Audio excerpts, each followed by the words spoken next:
Hey everyone, how y'all doing? Welcome back to my channel. So today I have a book haul for you guys, and I shouldn't have a book haul because I should not be spending money, but here I am with a huge stack of books beside me. I have 14 books to haul that I've gotten, I think, since Christmas time. I should not have this many books. One, I don't have shelf space. It was very hard to fit all these books on my shelf. Two, I just don't have the money to be spending on books right now, but I keep doing it and I'm gonna keep doing it. Let's just get into the haul.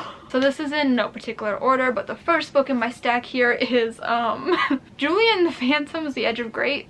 So this is the novelization of the Julian the Phantoms TV show on Netflix. So there's like a fun little story behind this book. I actually did not purchase this book. I had no intentions of purchasing this book, but my mom is obsessed with this show. I got her into it and she wanted to read the book. She ordered it on Amazon, she read it, and then she kind of like gave it to me and was like, here, you can keep this if you want, you can read it. So now it has somehow come into my possession. I have yet to read it, but I'm going to read it soon, I think, and I asked you guys on Twitter if you wanted to see me do a reading vlog for this, and you guys said yes. So I'm going to be doing a reading vlog at some point for the Julian the Phantoms novelization.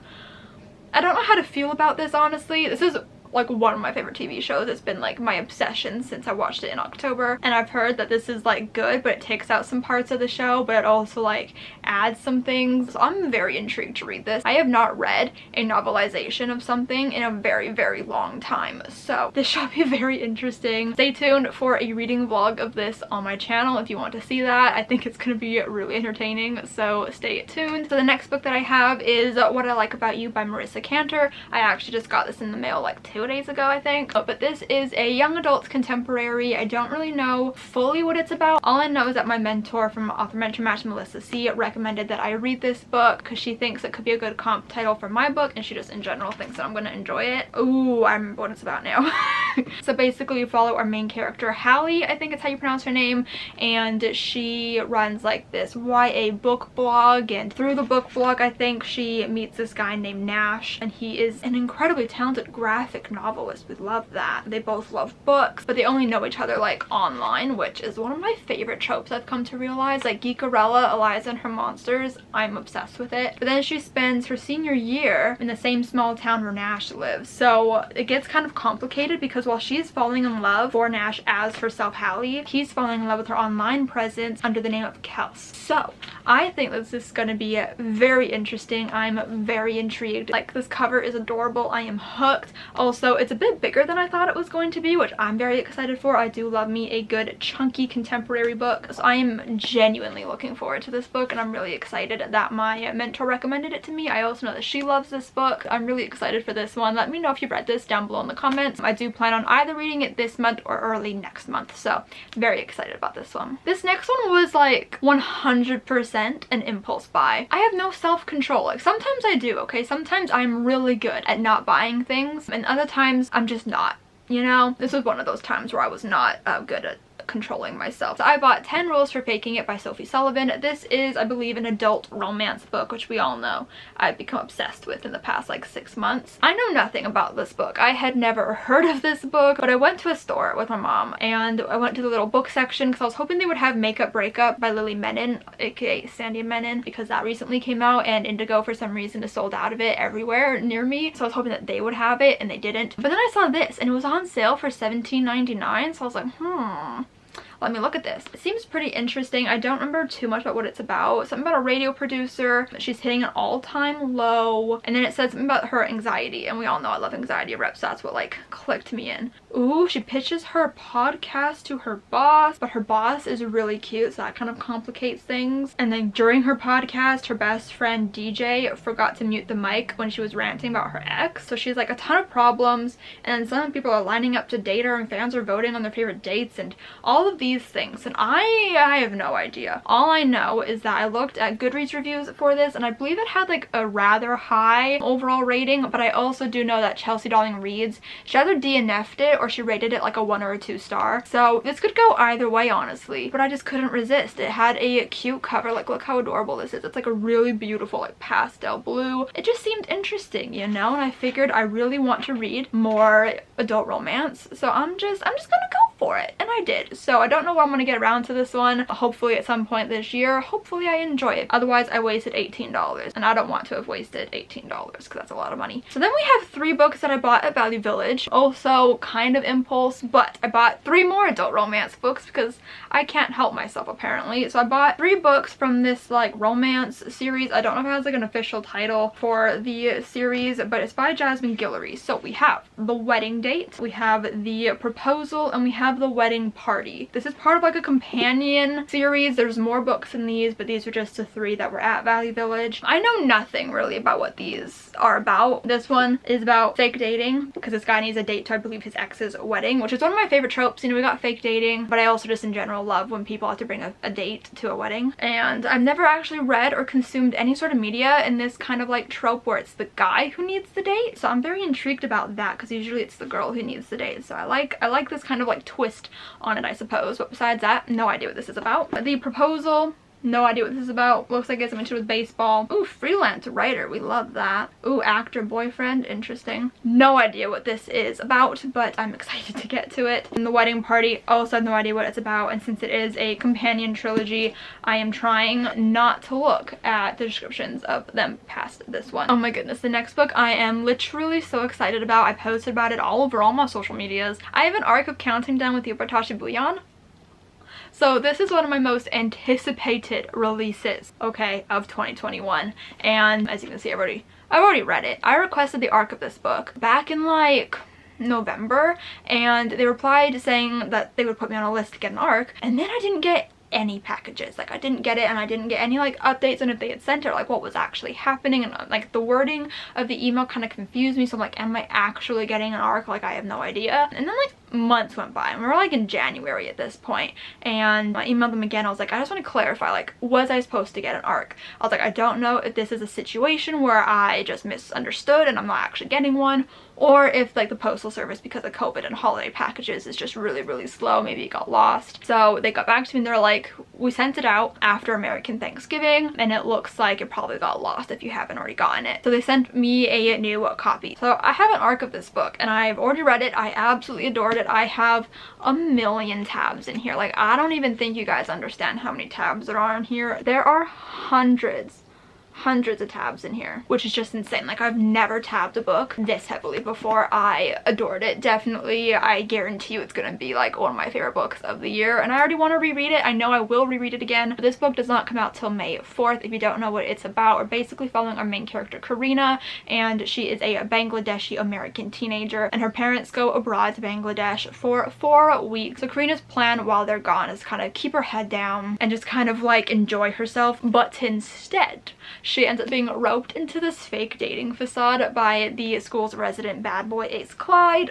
We love him. Yeah, so she ends up tutoring him, and then he ropes her into fake dating him. Already, just tutoring him is like big no-no, crossing the line. So fake dating him is like out of the question. But she goes along with it. She's like, you got 3 weeks before my parents come back and this needs to end. But things start to get complicated. So it's all about her dealing with Ace and the whole fake dating. And it's her trying to come to terms with what she wants to do with her life. Does she want to follow what her parents want her to do, their expectations of her being a doctor? Or does she want to do what she wants to do, which is study English and be an English major, even though that comes at the price of disappointing her parents? It has anxiety representation, which guys was so good.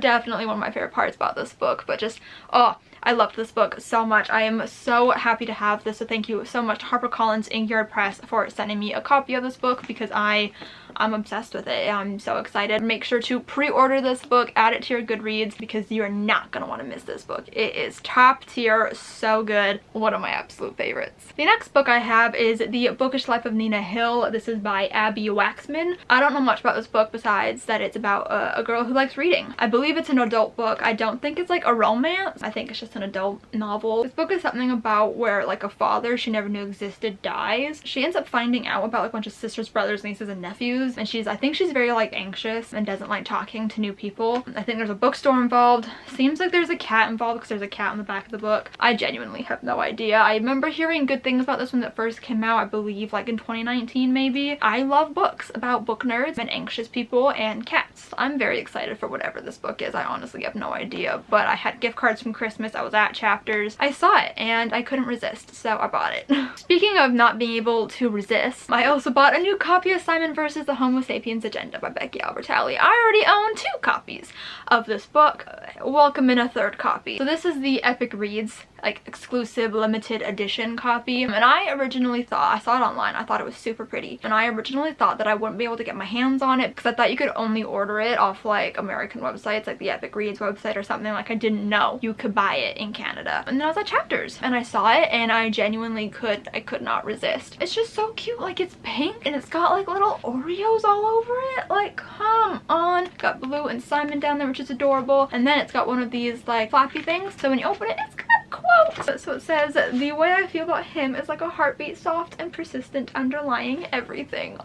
I think it also has exclusive content in it. Am I lying with that? Ooh, it has a sneak peek for Kate in Waiting. I didn't know that. That's her next book. Oh my goodness. It has a Q&A at the end, it looks like. I'm just trash for Love, Simon. I am trash for multiple editions of my favorite books, and this one is no exception. Like it has a black spine. Like come on, black and pink is one of my favorite combos. So I'm living for this, and honestly I think what sold me was the quote on the inside and also the fact that there's like pink Oreos on the cover, and I couldn't resist, guys. The next book I bought, I also bought that same time with Christmas money, and it is Tweet Cute by Emma Lord. I read this book last year, really enjoyed it. I read it for a reading vlog, which BookTube friend knows my reading taste the best. I'll link it down below so you guys can go check it out. But this was Peyton's recommendation to me in that video, and I actually really enjoyed it. It's kind of about our main characters who are like rivals in terms of like their like family restaurants, and have like a Twitter feud going on between the restaurant accounts. I'm really bad at describing things, but there's like a lot of like food puns, which is just a lot of fun. Yeah, that was a really bad description, but if you like food, read this book. If you like social media, being in books, read this book. It's literally all about Twitter. It says tweet in the title. It was just a really cute, fun book. I listened to it on audio and really enjoyed it in that formatting, but I just really wanted to have my own copy of it because like come on, look how adorable this is. Like that spine, hello, and it's like this really beautiful pale blue underneath, which I'm a huge fan of. Very excited to own my own copy of this book, and I definitely would like to read it physically one day since I did listen to it on audio. I also picked up on a whim also as well Happily Ever Afters by Elise Bryant. This is a book that has been everywhere on Twitter recently, but it just seems like such an adorable book. Like come on, look at this gorgeous ass cover. I don't know what her main character's name is. Tessa. Oh, that's cute. Look at her. She's got all these cute stickers on her laptop. I believe she's a writer. Yeah, 16-year-old Tessa Johnson has never felt like the protagonist in her own life. But it says the only place she's a true leading lady is in her own writing. Love that. I love reading about writers and book lovers, so I'm very excited. Besides that, I don't really know what this book's about. Maybe it's about her getting her own like romance-worthy life outside of her writing. I have no idea. But I am just a sucker for cute YA contemporary romance books, as we all know. And this is one that I didn't want to miss out on, so I bought it. The next book, of course, I had to buy was Concrete Rose by Angie Thomas. This is the prequel to The Hate You Give. So it follows Star's dad, Maverick, when he is like a young adult. I believe it's when he's like dealing with fatherhood and like meeting Star's mom, I'm pretty sure. That's all I know about it. That's all I want to know about it. I'm very excited to get into it. The last 2 books that I bought are the second and third books in the Cursebreakers trilogy by Bridget Kemmerer. So we have A Heart So Fierce and Broken and A Vow So Bold and Deadly. This is the second and third book, like I just said, in the Cursebreaker trilogy. The first book being A Curse, Dark and Lonely. It's a Beauty and the Beast retelling. Really cool. I don't know how to describe it, but I also read that book for the Which BookTube Friend Knows My Reading Taste the Best video. It was Julia's pick, but I loved it so much that I really wanted to get the sequel, and then this book came out, so I was like, I'm just gonna buy it. So I bought them both. I am very happy with these purchases. They are freaking like, oh, stunning. They look so beautiful all together on the shelf. I've yet to read these, but I'm really like looking forward to it, and just like being able to just sit down and binge them. I think it'll be a lot of fun. But yeah, I'm not going to describe the series beyond it being a Beauty and the Beast retelling, because I don't know how to describe it. It's like a contemporary fantasy almost, because it's not a high fantasy, but it's definitely like a world hidden within like the normal world, and it's just, oh, it's so good. It's so freaking good. Like Harper and Wren, they're my babies. But I'm very excited to read these books, and hopefully it ends well, because we all know that we hate disappointing ends to series that we love, but I'm very, very excited. So those are all of the books that I bought in recently that I really shouldn't have bought, but I did. I hope you guys enjoyed this video. If you did, give it a huge thumbs up. Comment down below what books you bought in recently, or if you've read any of these books and what you thought about them. Subscribe if you've not yet already, and I will see you guys next time. Bye!